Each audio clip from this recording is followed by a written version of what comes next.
બાળકોમાં મોબાઈલનું વ્યસન બની રહ્યું છે ખતરનાક. સ્માર્ટફોનના ઉપયોગથી બાળકોનું મગજ નબળું બની જાય છે તેવો રિસર્ચમાં થયો ખુલાસો.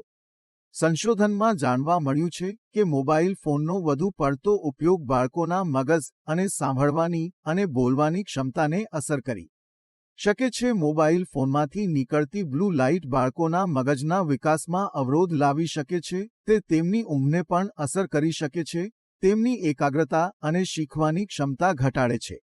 મોબાઈલ ફોનના વધુ પડતા ઉપયોગથી બાળકોની સાંભળવાની ક્ષમતા પણ ઘટી શકે છે. મોબાઈલ ફોનમાંથી નીકળતો મોટો અવાજ બાળકોના કાનની નાજુક પેશીઓને નુકસાન પહોંચાડે છે. આ કારણે તેમને સાંભળવામાં તકલીફ પડી શકે છે અને તેઓ વાણીના વિકાસમાં પણ પાછળ રહી શકે છે. વધુમાં, મોબાઈલ ફોનનું વ્યસન બાળકોમાં સામાજિક અને ભાવનાત્મક સમસ્યાઓનું કારણ બની શકે છે. તેઓ અન્ય લોકો સાથે વાર્તાલાપ કરવામાં ઓછો રસ ધરાવી શકે છે અને એકલતા અને હતાશા અનુભવે છે.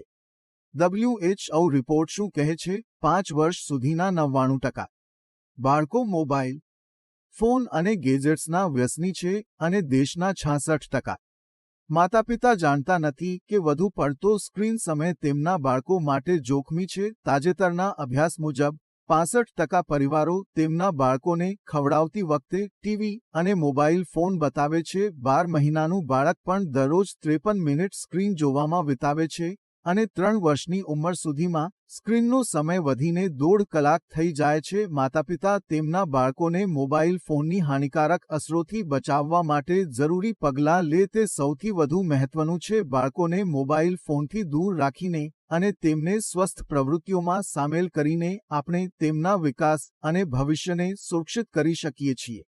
બાળકોને મોબાઈલથી દૂર રાખવાના કેટલાક ઉપાય. બાળકો માટે સ્ક્રીન સમય મર્યાદિત. બાળકોને સૂતા પહેલા મોબાઈલ ફોનનો ઉપયોગ ન કરવા દો. બાળકો માટે મોબાઈલ ફોન વાપરવા માટે યોગ્ય જગ્યા નક્કી કરો. Powered by dubbers. બાળકોને મોબાઈલ ફોનને બદલે અન્ય પ્રવૃત્તિઓમાં સામેલ કરો.